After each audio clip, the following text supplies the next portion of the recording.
দুপুরে তারা প্রধান উপদেষ্টার বাসভবন যমুনার অভিমুখে যাওয়ার চেষ্টা করলে হোটেল ইন্টারকন্টিনেন্টালের সামনে বাধা দেয় পুলিশ। ওই এলাকায় আগে থেকেই অবরোধ ও বিক্ষোভ নিষিদ্ধ থাকায় তাদের বাধা দেওয়া হয়।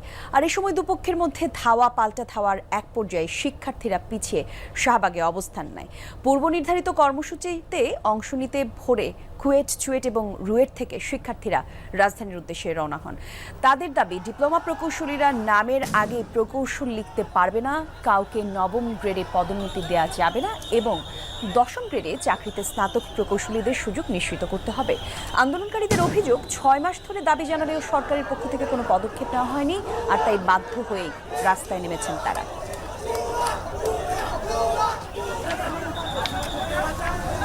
আমি সাহেবের দিকে যাচ্ছিলাম, তারপর সাহেবের সবার সাথে একসাথে আমরা এই বাংলা মোড়ে অগ্রসর হলাম। আমি এর উপরে সাউন্ড করে হামলা করে আমরা তীব্র নিন্দা জানাই। আমাদের কিছু ছিল না। আমরা বিশ্বাস করি